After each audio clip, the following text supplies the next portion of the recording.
Sudah. Baik. Assalamualaikum warahmatullahi wabarakatuh. Perkenalkan, nama saya Hilmi Al-Muhtadibillah, NIM 1905-1204-033 dari kelas Teknik Informatika 2019A. Di sini saya akan menjelaskan jaringan komputer yang saya buat untuk tugas akhir saya pada mata kuliah jaringan komputer yang ada pada semester 3 ini. Yang pertama, di sini kita diberi tugas untuk membuat sebuah jaringan untuk sebuah instansi atau perusahaan. Deskripsinya di sini yaitu adalah sebuah perusahaan kesehatan membutuhkan suatu sistem jaringan komputer untuk kebutuhan di kantor tersebut. Klien menyebutkan bahwa ia membutuhkan jaringan yang dapat digunakan untuk saling terkomunikasi. Maaf, ini tipe ini saling berkomunikasi dari satu PC ke PC lain. Setidaknya antar komputer dapat saling mengirimkan pesan menggunakan email dan juga mengirimkan file atau mengunduh file dari server. Klien juga menginginkan bahwa setidaknya terdapat 3 akses point yang dapat dihubungkan secara nirkabel. Sedangkan untuk kebutuhan berselancar di internet, klien menginginkan agar setiap device dapat terhubung ke web server. Skenario percobaan di sini, yang pertama, jaringan yang dibuat untuk perusahaan ini merupakan jaringan komputer yang masing-masing device pada jaringan ini dapat saling berkomunikasi. Terdapat beberapa ruangan di dalam perusahaan yang akan diinstalasikan jaringan komputer di dalamnya, seperti ruang pegawai. Ini merupakan ruang pegawai. Lalu ada ruang marketing. Ini adalah ruang marketing. Lalu ada customer service di sini. Ada lobby di sini, dan juga ruang meeting di sini. Di sini juga sebenarnya ada ruangan untuk server. Baik. Jaringan ini menggunakan 4 buah router yang masing-masing router terhubung ke router lainnya. Router 1 terhubung ke router 2, ke router 3, dan router 4, dan juga yang lainnya. Alasan untuk menggunakan topologi mesh ini yaitu agar jikalau terdapat suatu trouble pada suatu jalur, maka masih bisa menggunakan jalur yang lainnya. Pada router 1 terhubung 2 jaringan, yaitu menuju customer service, dan yang kedua terhubung ke lobby, di mana pada lobby jaringan dihubungkan dengan perangkat wireless sehingga dapat terkoneksi secara nirkabel. Pada router 2 terhubung ke 2 switch, yaitu untuk ruang pegawai dan ruang meeting. Ruang meeting memiliki 10 PC, sedangkan ruang pegawai memiliki 12 PC. Pada ruang meeting terdapat 1 akses point. Ini akses point agar jika ada pegawai yang ingin membawa laptop sendiri masih dapat terhubung dengan mudah ke jaringan komputer, ke jaringan di kantor tersebut. Router 3 hanya dihubungkan menuju ruang marketing karena lokasi ruang marketing berada pada sudut kantor. Di ruang tersebut hanya terdapat 4 PC yang digunakan oleh tim marketing. Router 4 digunakan khusus untuk server-server yang ada di kantor tersebut. Masing-masing server dihubungkan ke switch. Terdapat 4 buah server, yaitu server DNS, web server, FTP server, dan mail server. Ini adalah IP network dari customer service 192.168.33.0 dengan CIDR28. Lalu IP network lobby 192.168.33.16/28. IP network ruang meeting 192.168.33.32/27. IP network ruang pegawai 192.168.33.96/27. IP network ruang marketing 192.168.33.128/28, dan juga IP network server 444433.0. Ini kurang /24. Oke. Ini merupakan skenario jaringan yang ada pada perusahaan yang kami buat.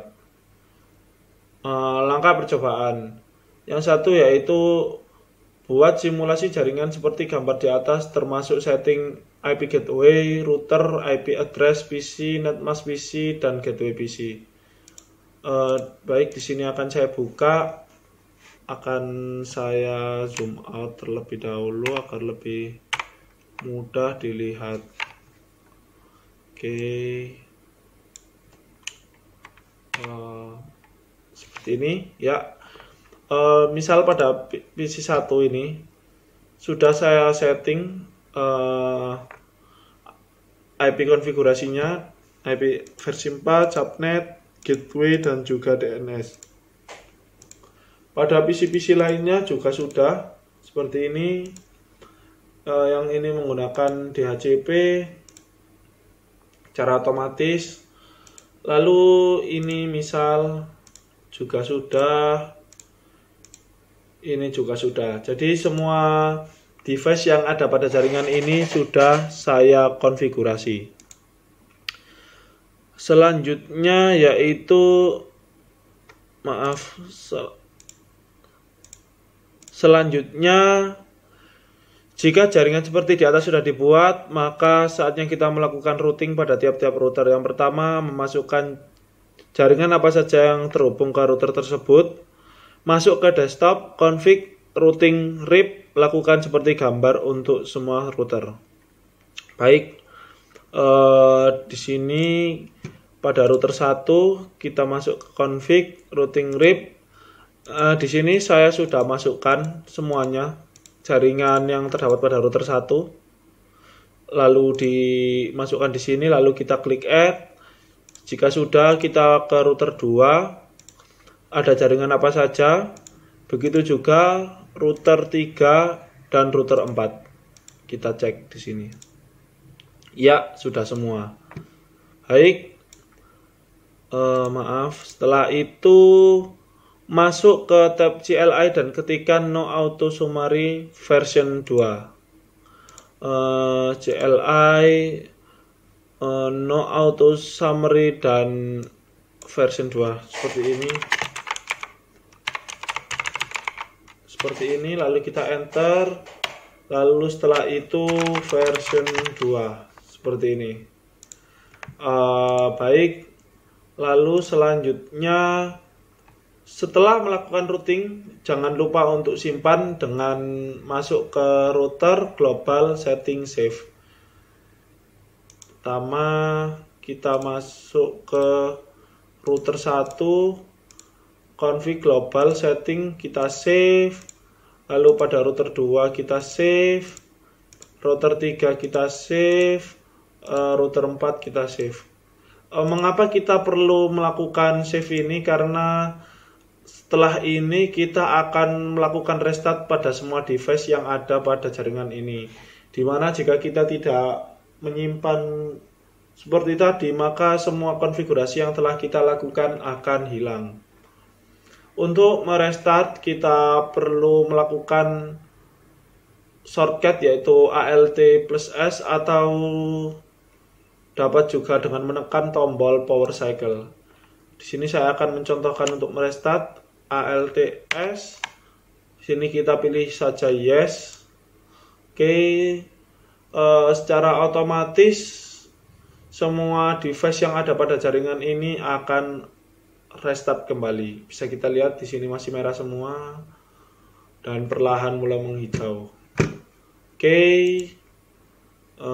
selanjutnya kita mengatur jaringan nirkabel yang terdapat pada sistem ini.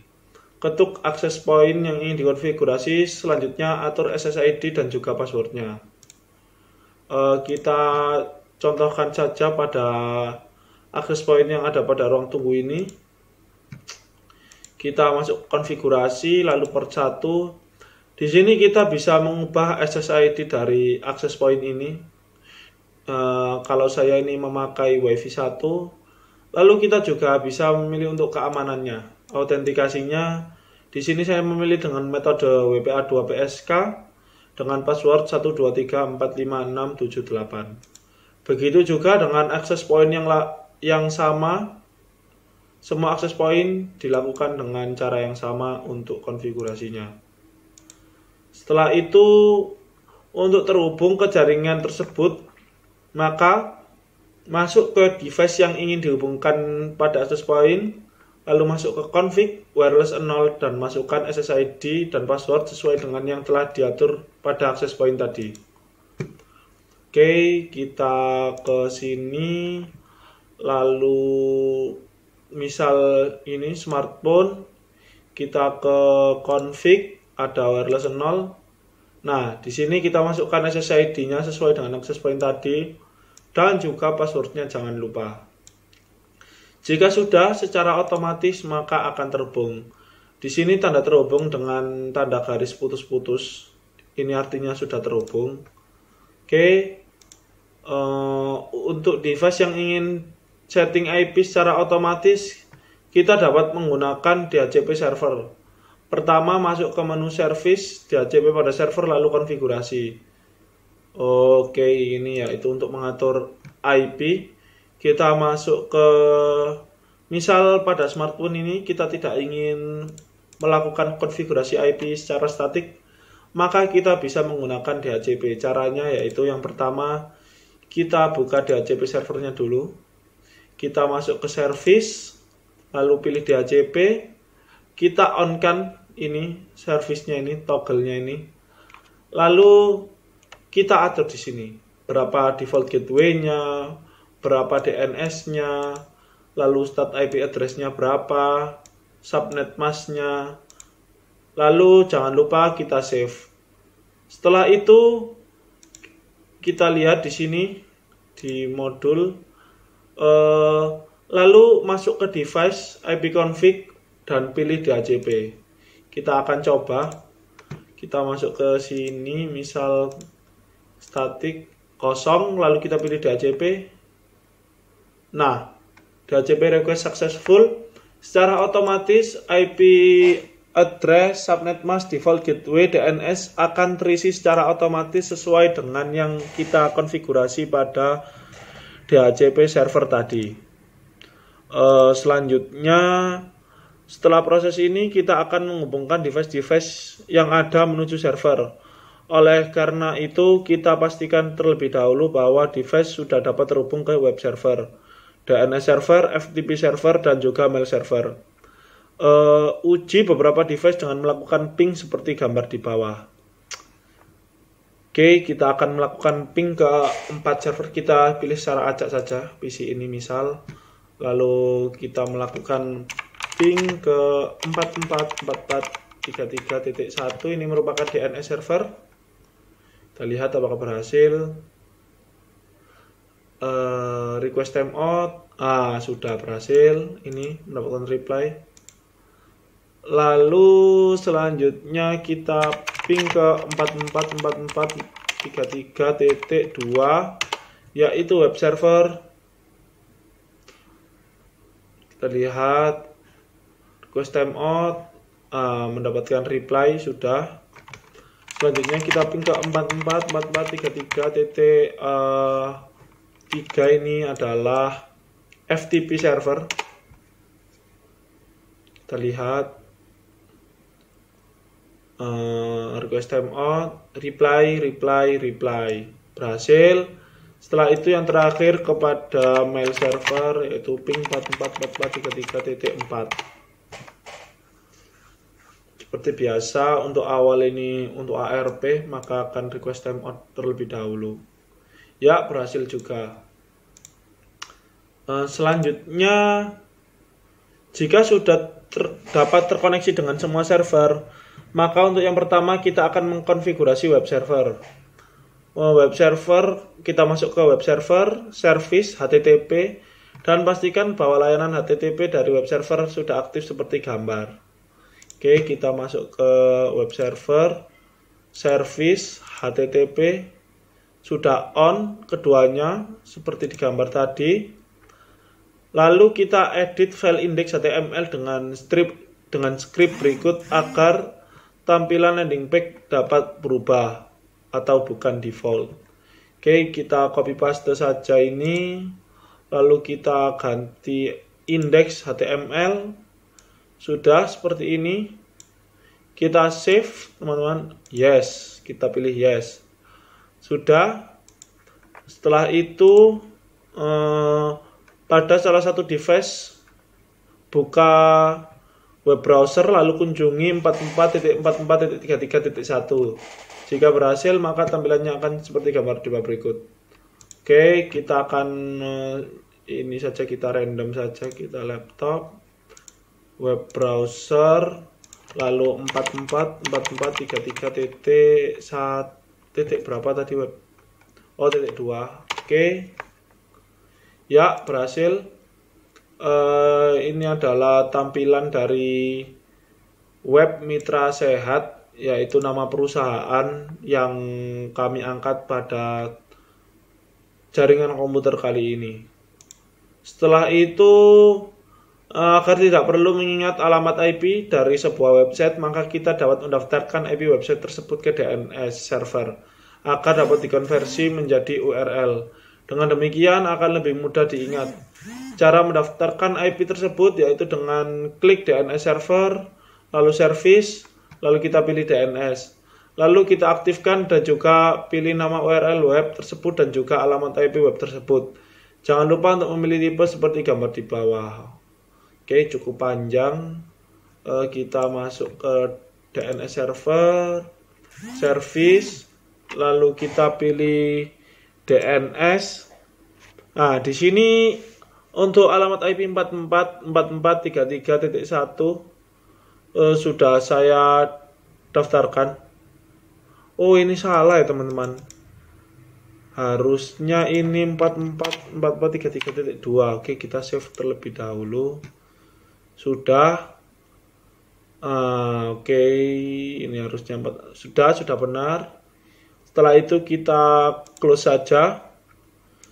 Selanjutnya pada salah satu device, masuk ke menu desktop, web browser, lalu kunjungi mitrasehat.com. Jika berhasil maka akan tampil seperti tadi. Oke, kita random saja. Sini kita ke web browser. Kita masuk ke mitrasehat.com. Nah, ternyata sama saja dengan kita memasukkan 44.44.33.2 seperti tadi. Oke, karena jika kita mengetikkan mitrasehat.com maka itu sama saja meresolve ke 44.33.2 seperti yang bisa kita lihat pada menu DNS ini ya. Oke, selanjutnya yaitu masing-masing device pada jaringan komputer perusahaan ini juga dapat saling mengirim file. Untuk itu diperlukan FTP server agar file dapat diunggah dan juga diunduh. Kita pilih FTP server, masuk ke menu service, lalu FTP, nyalakan layanan FTP, daftarkan username dan password. Untuk mengakses FTP server jangan lupa untuk mencek semua pilihan write, read, delete, rename agar dapat akses menu. Selanjutnya klik add. Oke. Kita masuk ke FTP server, lalu service, lalu FTP. Di sini kita on kan. Setelah itu untuk menambahkan satu user maka kita harus mendaftar di sini dengan mendaftarkan username dan password. Lalu jangan lupa kita checklist semua di sini. Selanjutnya setelah kita isi semua, misal Dinda, lalu kita add di sini teman-teman. Kita add. Oke. Jika sudah selanjutnya adalah pada salah satu device coba buat file .txt sederhana dan beri nama mitrasehat.txt di menu desktop lalu text editor. Oke, kita buka di sini saja. Sebentar, ini tadi geser. Oke, kita ke text editor. Kita membuat halo, lalu kita file, save, kita beri nama halo.txt. Oke, sudah. Jika sudah, maka untuk mengecek file tersebut sudah tersimpan pada device tersebut, masuk ke command prompt dan ketik dir. Jika sudah akan muncul gambar seperti gambar di bawah ini. Oke, kita masuk ke command prompt, kita ketik dir. Kita cek apakah ada file halo-halo. Ya, ternyata sudah ada file bernama halo-halo di sini. Maka file tersebut sudah ada di PC ini. Buat koneksi FTP server dengan mengetik pada command prompt FTP lalu 444433.3. Masukkan username dan password yang sudah dibuat sebelumnya. Jika berhasil akan tampil seperti gambar di bawah. Oke, kita coba. Kita tadi sudah pertama kita koneksikan dulu ke FTP server dengan 4443.3. Di sini kita disuruh memasukkan username sesuai dengan username yang sudah kita daftarkan tadi. Kalau saya username-nya admin, passwordnya admin. Loh, di sini kok tidak muncul? Jangan khawatir karena memang begitu, memang disembunyikan. Kita tekan saja enter ketika sudah mengetik. Nah, sudah berhasil logged in. Untuk selanjutnya yaitu jika sudah terkoneksi dengan FTP server maka unggah file .txt tadi yang telah dibuat dengan perintah put. Oke, kita cek apakah file sudah terunggah dengan perintah dir. Jika sudah akan seperti ini. Oke, kita lakukan put halo-halo.txt. Ini adalah file yang kita buat baru saja. Nah, enter.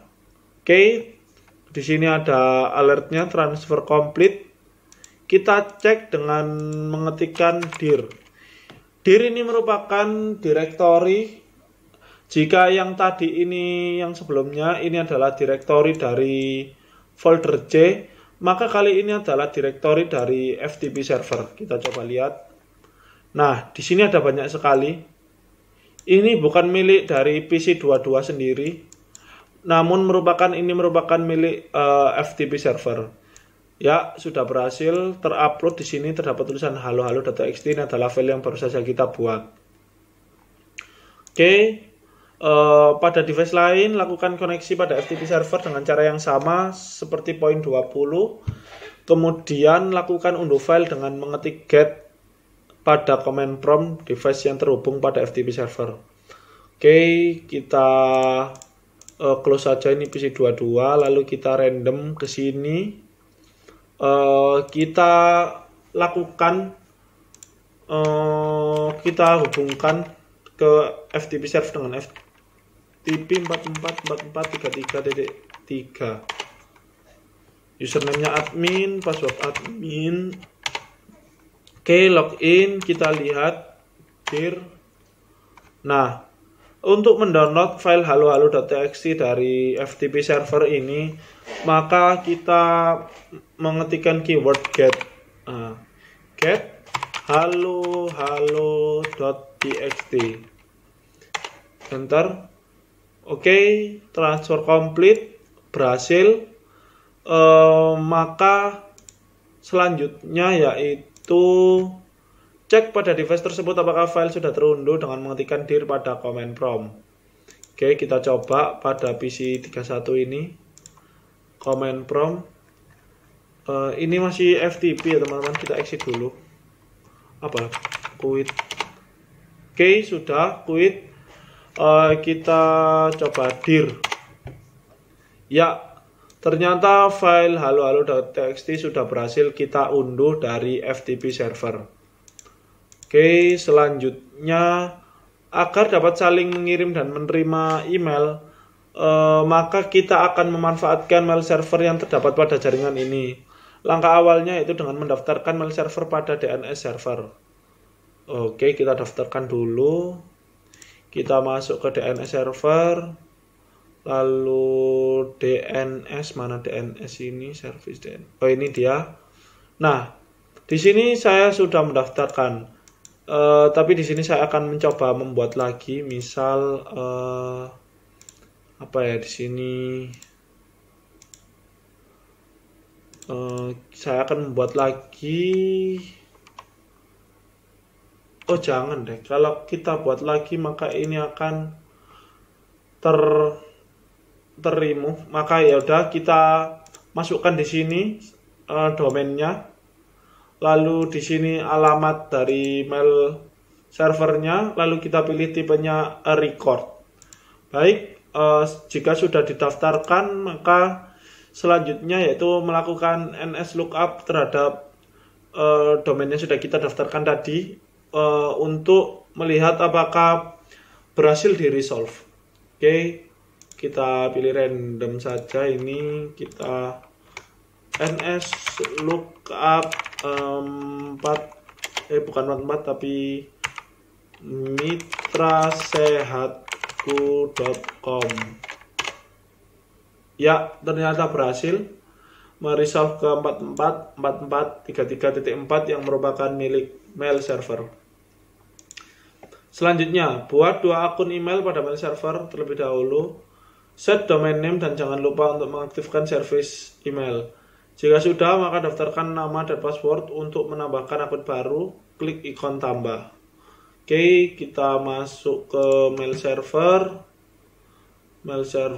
Oh ini dia. Lalu kita ke service, email, kita on kan. Nah, lalu kita pilih domain name. Domain name-nya ini merupakan yang sudah kita daftarkan sebelumnya tadi pada DNS. Oke, kita bikin di sini misal Dinda. Passwordnya Dinda. Kita tambahkan di sini.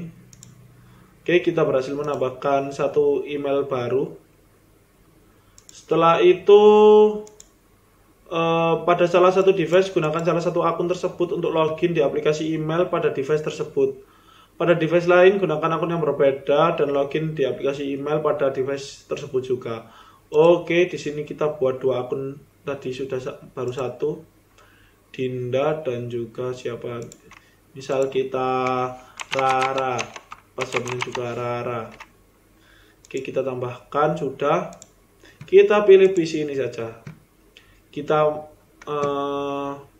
masuk ke aplikasi email. Oke, masuk ke email lalu kita configure. Oke, kita configure. Di sini kita masukkan namanya tadi Dinda. Emailnya dinda@mitrasehatku.com.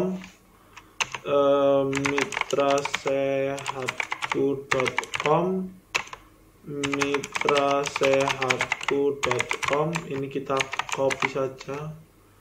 Username Dinda, password Dinda. Oke, kita save. Nah, jika sudah kita save maka kita sudah masuk ke menu utama aplikasi email ini tadi. Baik, selanjutnya kita baca dulu.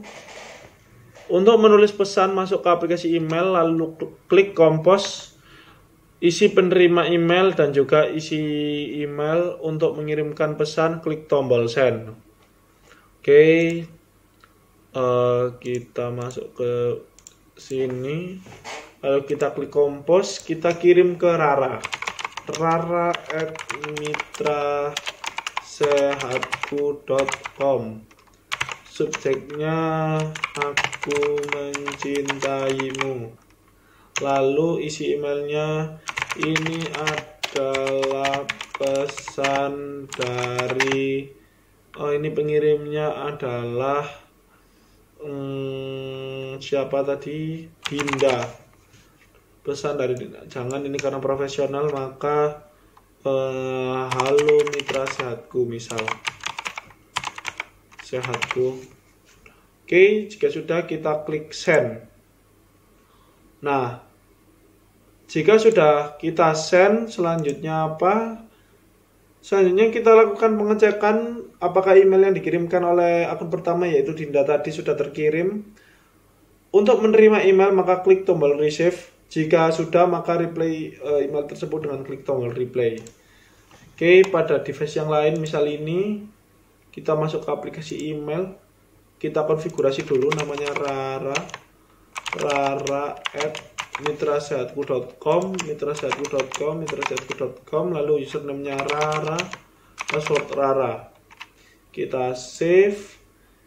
Untuk menerima kita pilih receive ini. Nah, ini adalah email yang kita buat dari akun Dinda tadi, sudah masuk. Ini adalah pesan dari Dinda. Subjeknya halo mitra sehatku. Untuk mereply email ini maka kita tinggal klik email tersebut lalu kita pilih reply. Kita reply apa, misal terima kasih Dinda, email sudah masuk. Baik, kita send, kita kirim. Sudah. Selanjutnya cek pada device yang terdapat email akun pertama. Jika email reply dari akun kedua terkirim maka sudah berhasil. Oke, kita ke device yang pertama tadi yang terdapat akun Dinda. Kita receive. Oh, belum masuk email dari Rara. Kita cek kenapa. Oh ya ampun, gateway-nya lupa teman-teman. 192.168.33 berapa ini? Gateway-nya 110. Oke. Kita reply lagi dari punya Rara ini tadi. Kita reply email sudah masuk. Terima kasih. Gini, lalu kita send. Kita send. Sepertinya ini juga tidak terkirim. Kita cek kenapa. Oh, ini juga. Titik 110. Oke, sudah, kita reply lagi ke Dinda. Terima kasih Dinda, email terkirim. Titik. Kita send. Oke, kita cek di email Dinda dengan klik tombol receive. Oh, ini 2. Oke, reply dari Rara sudah masuk. Maka email ini sudah berhasil untuk menerima dan mengirim. Pada praktikum ini kita juga sudah belajar tentang subnetting, lalu ada routing, dinamik, lalu ada juga DHCP server, ada jaringan wireless, ada DNS server, ada web server, FTP server, mail server, lalu ada juga apa tadi, routing sudah tadi. Oke. Saya harap apa yang saya lakukan kali ini bermanfaat. Kurang lebihnya saya mohon maaf. Terima kasih. Wassalamualaikum warahmatullahi wabarakatuh.